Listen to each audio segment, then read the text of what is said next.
नमस्कार. पुन्हा एकदा महाराष्ट्रातील ख्यातनाम कीर्तनकार श्रीकृष्ण महाराज उबाळे आज आपल्यासोबत आहे. मागच्या व्हिडिओला आपण अगदी भरभरून प्रतिसाद दिलात, त्याबद्दल सर्वांचे आभार मानतो. वारकरी संप्रदायातली घुसखोरी या विषयावर आपण महाराजांशी चर्चा केली होती आणि आज आपण त्याच मालेमध्ये वारकरी संप्रदायामध्ये या शकून, काळी जादू किंवा ते ज्योतिष पाहणं याला काय स्थान आहे आणि वारकरी संप्रदायानं यावरती नेमकी काय पावलं उचलायला हवी या विषयावर आज आपण महाराजांशी अगदी सविस्तर चर्चा करणार आहोत. नमस्कार महाराज. रामकृष्ण हरी, जय हरी. महाराज, गेल्या व्हिडिओमध्ये आपण धार्मिक म्हणजे वारकरी संप्रदायातली घुसखोरी या विषयावर अतिशय सखोल चिंतन केलं आणि ते फार लोकांना आवडलं. त्या मातीमध्ये आपण अंधश्रद्धा गाडून टाकतो संत संप्रदाय, त्या संप्रदायाच्या त्या मातीमध्ये ही अशी विषारी रोपटे उगवतात कशी आणि महिलांचं शोषण होतच कसं काय? ते नेमकी अशी काय जादू करतात, काळी जादू, की या महिला त्या शोषणाला बळी पडतात? बरोबर आहे. अगदी अगदी सुंदर प्रश्न आहे आणि ही वास्तव परिस्थिती आहे. आणि आज म्हणजे मला त्या कवीचं नाव माहीत नाही, म्हणजे आठवना की त्यांनी जे वाक्य, महावाक्य, वृक्ष तिथे छाया आणि बुवा तिथे बाया, हे म्हटलं होतं का? मला आठवत नाही. मग ते वाक्य पण वाक्यच आणि वास्तव आहे. ह्या का बळी पडतात याचा आपण एक बारकाईने विचार करा. पहिली गोष्ट सगळ्यात महत्वाची, आपण जे महिलांना शिक्षण दिलेलं आहे किंवा धार्मिक क्षेत्रामधून जे नेहमी ऐकायला काय मिळतं महिलांना, की आपण कोणातरी गुरुचं ऐकलंच पाहिजे. बरोबर, धार्मिक गुरुचं ऐकलंच पाहिजे, कोणाचं तरी आमचं असंच केलं पाहिजे, कोणाच्या तरी स्वामीचं तसंच केलं पाहिजे. हे लहानपणापासून त्यांच्या मनावर बिंबवलेलं आहे. पहिली गोष्ट नंबर एक.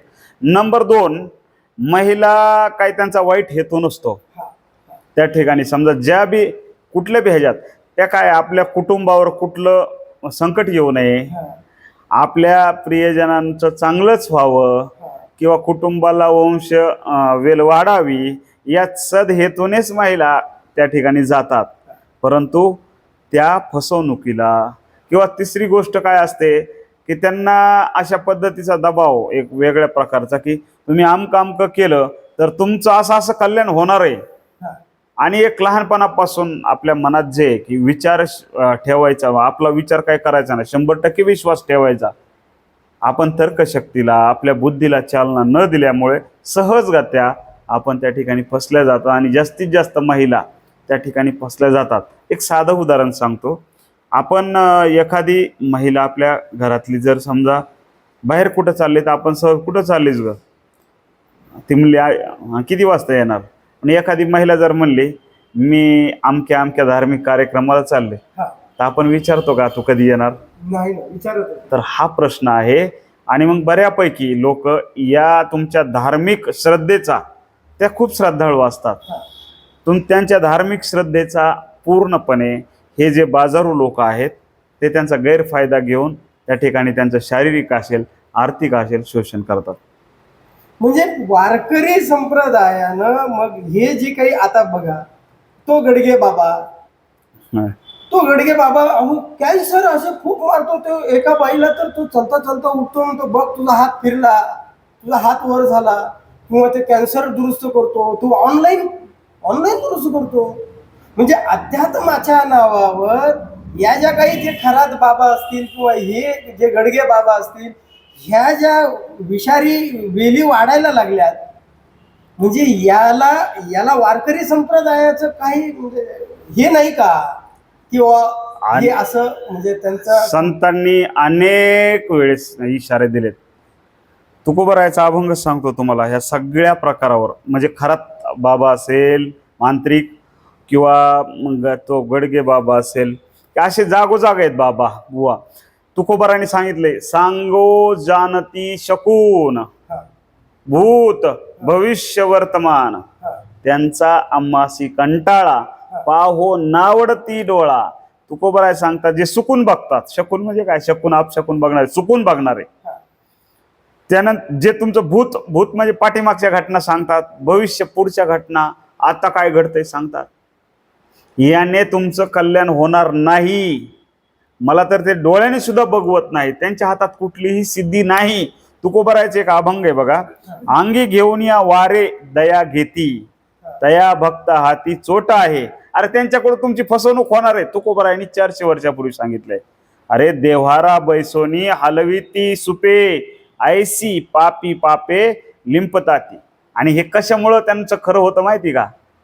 आपल्या इथले लोक गुजरातला पोटावर हात ठेवून पोरग होणार का पोरगी होणार तपासायला जायचे.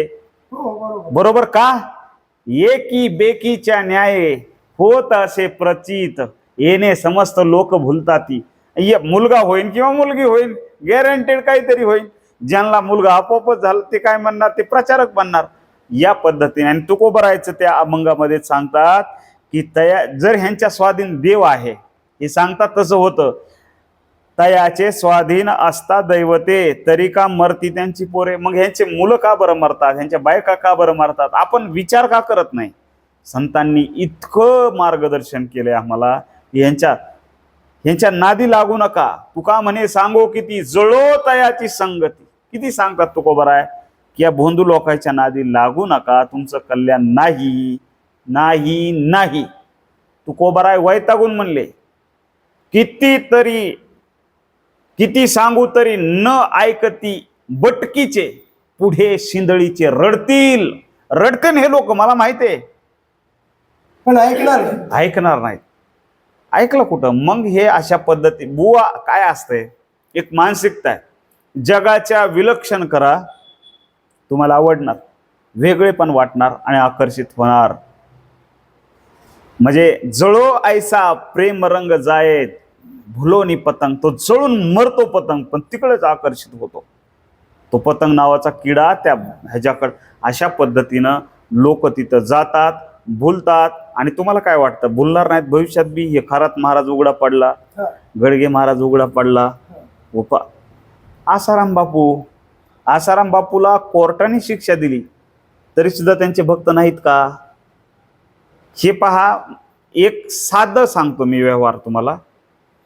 आपण पीक लावतो, तण येतं, आपण काय करतो माहितीये का? समजा जे आपण म्हणतो ना असे हुशार माणसं, हे आता मी पोस्ट टाकली विरोधात, खरात महाराजाच्या विरोधात, म्हणजे माझं काम झालं. अहो आपण दरवर्षी पीक लावतो, मग एकदाच फवारा मारून एकदा खुरपून भागल का? नाही. शेतकरी दरवर्षी खुरपणी करतो. याला सगळ्या पद्धतीने सगळीकडून काम झालं पाहिजे. संप्रदायातून सुद्धा झालं पाहिजे. संप्रदाय ह्याच्या पूर्ण विरोधात आहे, बुवाबाजीच्या 100% विरोधात आहे. संतांनी सांगितलेलं आहे की हे चालणार नाही. परंतु या शासनासन समाज सुद्धा, मी तर तुम्हाला एक सांगतो ना, तो खरात बाबा दोषीच नाही, गडगे बाबा दोषी नाही. जो गाठ काढतो तिथं जाणाऱ्या मूर्खांना कळत नाही का कॅन्सरची गाठ राहत नाही म्हणून? अशी तिथं जाणाऱ्या, तिथं करणाऱ्या त्या स्त्रियांना काही लाज नाही. ते खरे दोषी आहेत, ते तिथं जाणारे खरे दोषी. हे का पाचतात तुम्ही? का जाता? खरात महाराजाकडे जाणारा कोणी सामान्य गरीब अडाणी माणूस नाहीये, शिकलेला आहे. कलेक्टर लेवलचे लोक आहेत तिथं गेलेले. सोपं नाही. टेबलची हवा लय मोठी द्या, तुम्ही कमाल करता. प्रत्येक गावामध्ये एक महोत्सव आहे, कीर्तन महोत्सव आहे. सप्ताह अखंड हरिनाम. ते घेतो आपण. पण मग प्रत्येक गावामध्ये जर आपण एवढे कार्यक्रम घेतो, मग कीर्तनकार म्हणून कुठेतरी महाराष्ट्रातले आत्ताचे कीर्तनकार कमी पडतायत का? हे मान्य आहे तुमचं वाक्य. आपण कमी पडतो. माझं या व्हिडिओच्या माध्यमातून सर्व कीर्तनकारांना माझ्यासहित सर्वांना आव्हान आहे. तुकोबरायांचे ऐसे कैसे झाले बोंधू, कर्म करुणी म्हणती साधू, बघवे तरी श्वान सहज वेश त्याचा. हे अभंग आपण कीर्तनाला घ्यायला हरकत नाही. तुकोबरायांचे क्रांतिकारी अभंग आपण घेऊया. चला, लोकाला शहाणं करूया, लोकाला जागृत करूया, लोकाला सांगून आपण की बोंधू कोण आणि खरा कोण, लोकाला स्पष्ट करूया.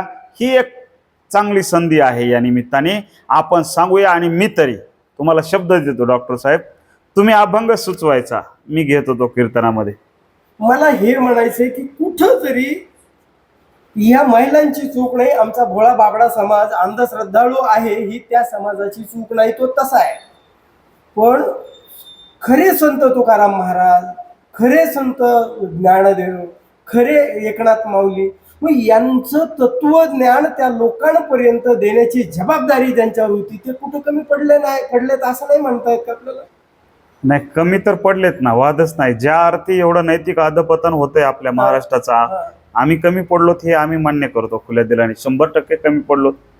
आम्ही अडकलोय कुठं? तुम्ही एक कीर्तन कराय, मी तुमचा द्वेष करतोय, तुम्ही माझा द्वेष करताय. मला माझी सफारी गाडी, मला माझ्या तारखा, माझ्या कथा आहेत.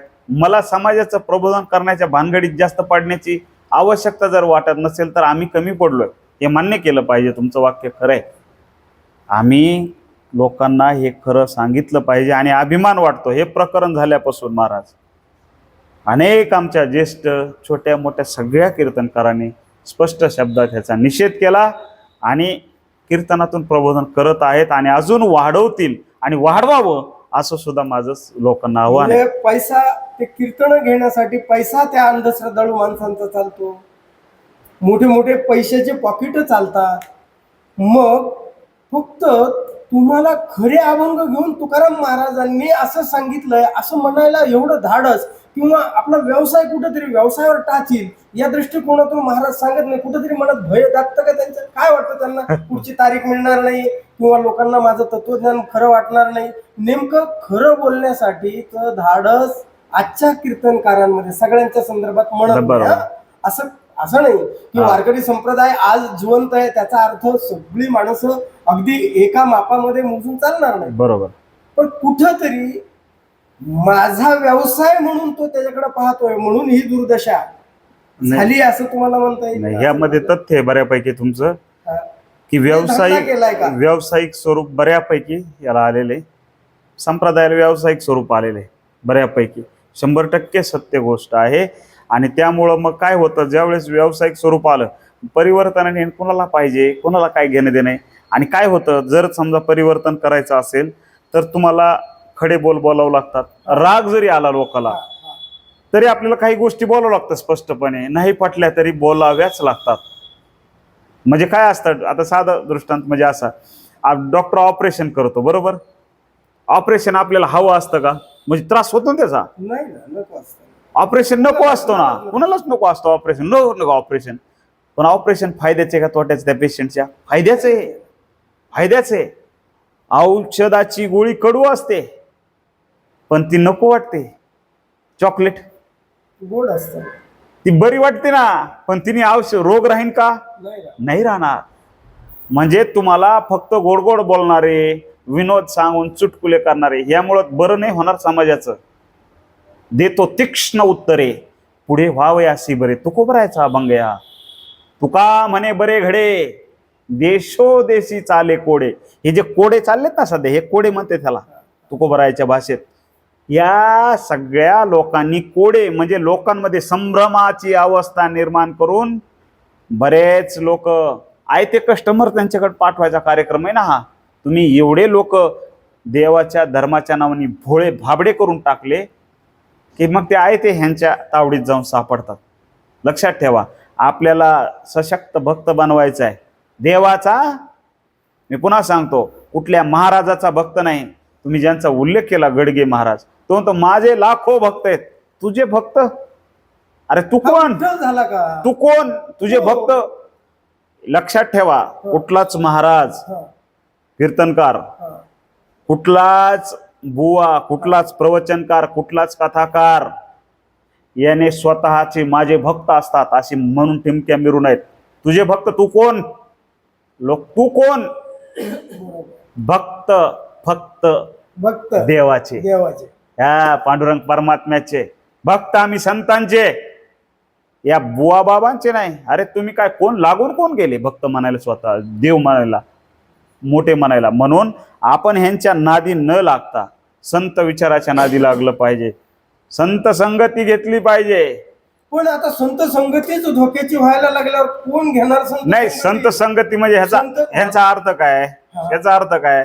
संत संगती म्हणजे काय? लगेच आता उबाळे महाराजाला संत नका समजू. कशाला ते प्रदीप मिश्रा आले इथं? आता आमच्याकडं सगळ्या जिल्ह्यातनं अशी गर्दी झाली. अहो, ते बिना गर्भाशयाच्या बाईला जर 2-2 लेकरं देतो बाबा, आणि मग आता संतांची संगती, मी म्हटलं कुठे चालले मित्र, तर ते काय म्हणले माहिती संत का? हा आम्ही ते संत म्हणजे स्वाध्याय तिथं म्हणले मोठा कार्यक्रम असतो, संतांची संगती म्हणले, संतांकडे जायचं म्हणलं आपल्याला. तुकोबरायचा अभंग आहे याच्यावर. काय? जे कीर्तन करतात म्हणून ते काही संत नाहीत. नवती संत करीती कीर्तन. कोणी गंध माळा आणि असं हे पांढरे कपडे घातले तर तो संत नाही. संतांचे आप्त नव्हती. संताचं पोरग आहे, आमक्याचा वंशज आहे म्हणून संत नाही होत. अरे बाबा, संत व्हावासाठी या देहावर तुळशीपत्र ठेवावे लागतात. तुळशीपत्र. आणि समाजाचाच आईसारखा विचार करावा लागतो. आईशी कळवळ्याची जाती करे लाभाविन प्रीती. असा संत नसतो कोणाचे हात सुकून बघतो, चिठ्ठ्या फाडतो. अशा आपण या विषयावर चर्चा केलेली. तो संत नसतो.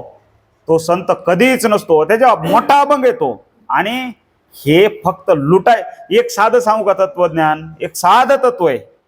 जो पैसे मागतो हा, तो संत नाही. जो मागतो तो संत नाही. आणि जो काहीच मागत नाही आणि तुमच्या कल्याणाच्याच गोष्टी करतो तो संत आहे. सरळ सोपं आहे. काही न मागे कोणासी, तोची आवडे देवासी.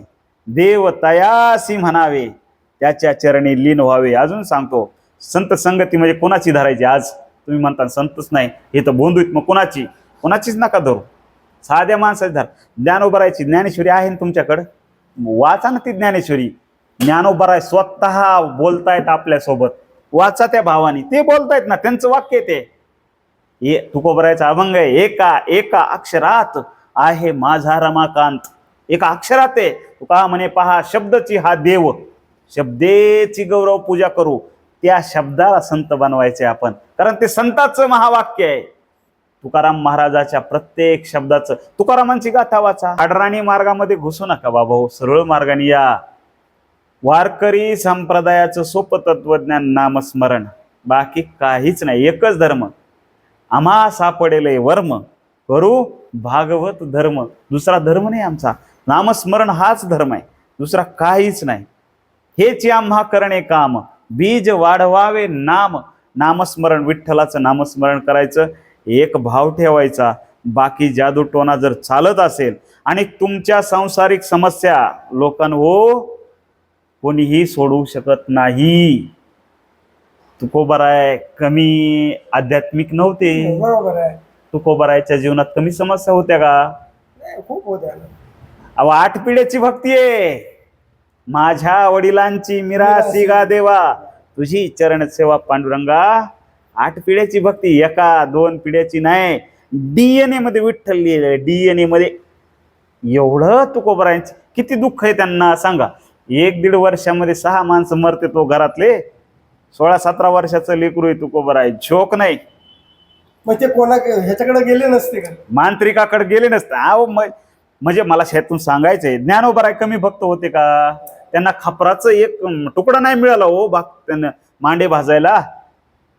त्यांची सांसारिक समस्या मिटवली का? म्हणजे तुम्ही देवाची भक्ती करता, तुमच्या सांसारिक समस्या मिटवू शकत नाहीत. अगदी ह्याच्या पलीकडलं वाक्य सांगू का? कोणाला आवडलं नाही आवडू, सत्य सांगतो.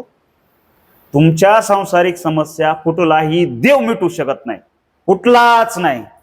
पुरावा नाही देवापाशी मोक्षाचे गाठोडे, आणोनी निराळे हात द्यावे हाती. देवापाशी काय गठुडं नाही असं बांधलेलं तुम्हाला. हा, मोक्ष मागितला धरा मोक्ष, ही समस्या मिटली धरा समस्या. म्हणजे याचा अर्थ वारकरी संप्रदायामध्ये जादू टोना नाही, अजिबात नाही. तुमचं भाग्य रेषा बघून काही तुमचं कल्याण ज्योतिषी सांगितलं जाणार नाही. तुमची भूतटकी काढली जाणार नाही, अजिबात नाही. म्हणजे तुमचं मग भलं जे करण्याचं ज्यांच्याकडे जे जातात, जे या भोंदू बाबांकडे जे जातात, तर मग ही थांबवण्याची जबाबदारी आता सगळी या आता वारकरी संप्रदायावरच आहे. 100%. ह्यांचा तुकोबरायचे का अभंग सांगतो बघा.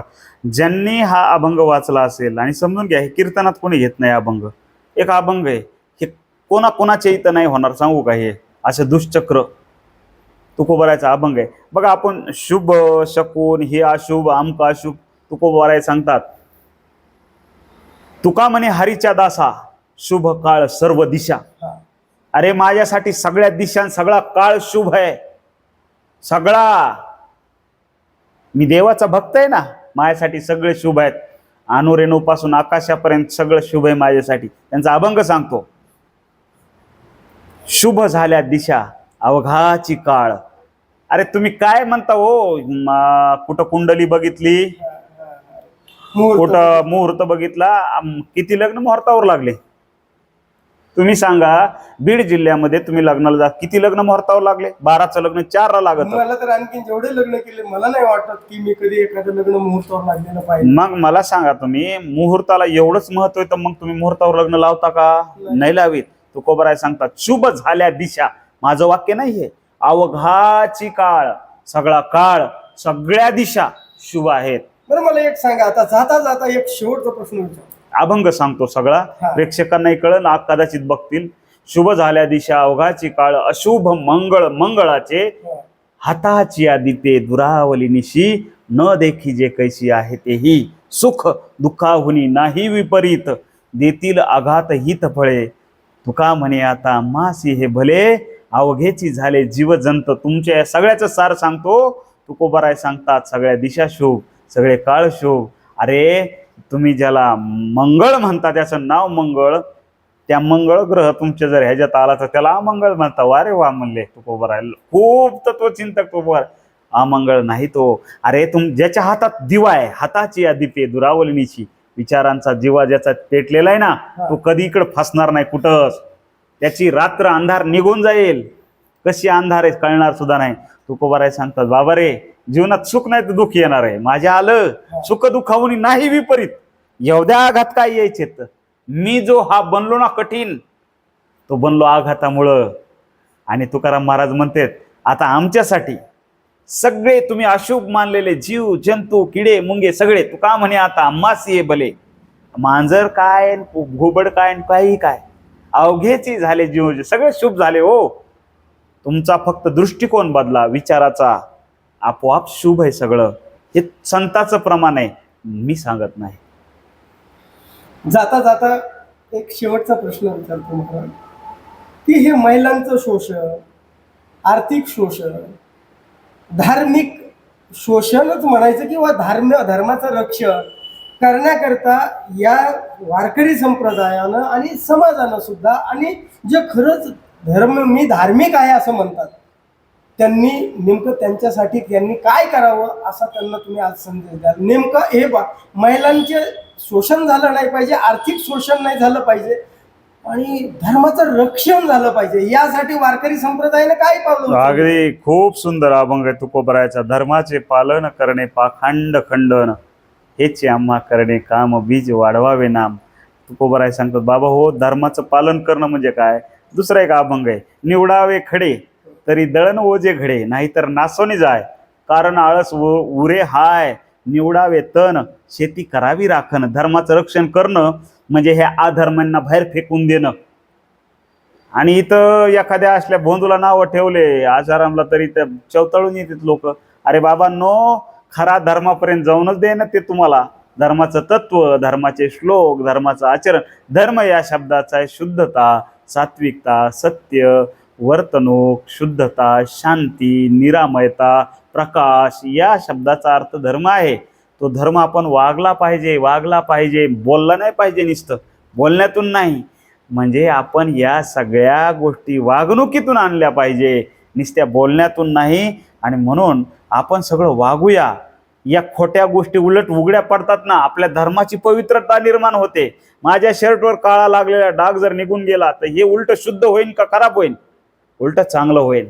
उलट समाजाने सुद्धा जिथं जिथं डाग लागलेले आहेत ना, हे धर्माच्या नावाने. तू कोबरायचा अभंग आहे, भोगे घडे त्याग अंगी येती भोग, ऐसे उरफाटे हे वर्म, धर्म अंगीचा अधर्म. अरे सावली सारखा अधर्म चिटकालेला असतो. तण एका दिवसात जाणार नाही डॉक्टर साहेब, हे आपल्याला पुन्हा पुन्हा खुरपणी करावं लागणार. आणि प्रत्येक जण हा योद्धा आहे. फक्त विचार करूया आणि आपण पुढे चालूया. धर्म खूप शुद्ध होऊ शकतो. आपण तणातलं, जसं पिकातलं तण जर खुरपून नीट स्वच्छ केलं, अरे किती शुद्ध येईल, भारी येईल ना ते पीक. धर्माचं पीक सुद्धा तसंच येईल जर आपण त्यातला अधर्म बाहेर काढला तर. आपलं दळण, धर्माचं धर्मरूपी दळण तवाच चांगलं होईल, त्यातले खडे बाहेर काढले तर, आळ्या बाहेर काढल्या तर. धर्मरूपी जे जल आहे ते सुद्धा सिंधू कधी शुद्ध होईल, तिथला कचरा घाण त्यातली बाहेर काढली ते जल शुद्ध होईल. असा धर्म आपण शुद्ध करूया. हे भोंदूगिरी तो. आणि पुन्हा सांगतो, तुमच्या सांसारिक समस्या कुठलाही महाराज, कुठलाही देव कुणीही दुरुस्त करणार नाही. कुणीही तुम्हाला काहीही देऊ शकत नाही. यातून बाहेर पडा, नाहीतर काही खरं नाही, पुन्हा तुम्ही तिथं अडकले जाणार. पुन्हा काय होणार माहिती का, ही बँक बुडाली का लोक तिथं आली FD काढतात दुसऱ्या बँकेत. आपल्या बीडला नाही का, जिजाऊ मल्टीस्टेटची काढली, ज्ञानराधात टाकली, ज्ञानराधा बुडाली, जिजाऊ बुडाली. म्हणजे येरीतलं काढून कुठं फोपाट्या, आगीतून फोपाट्यात पडण्याचं आपला कार्यक्रम होऊ शकतो. शुद्धीवर या लोकांना. तुम्ही धुंदीत राहू नका, कुठल्याच धुंदीत राहू नका, कारण कुठलीच नशा हितकारक नसते. म्हणून आपण सुधारलं पाहिजे, एवढाच हा संदेश आहे. धन्यवाद महाराज. वारकरी संप्रदायानं जी त्यागाची, म्हणजे अंधश्रद्धा नाही, जादूटोना नाही, महिलांचं शोषण नाही, आर्थिक शोषण नाही, आणि कीर्तनकारांनी सुद्धा कसं अगदी चोख नाणं, म्हणजे खरे तुकाराम महाराज, खरी संत परंपरा, खरं संत वाङ्मय लोकांपर्यंत पोहोचवण्यामध्ये वारकरी संप्रदायातील कीर्तनकारच कमी पडले. असं जे रोखठोक मत आज महाराजांनी मांडलंय, याविषयी आपलं सुद्धा काय मत आहे ते कमेंट करून जरूर सांगा. धन्यवाद. रामकृष्ण हरी.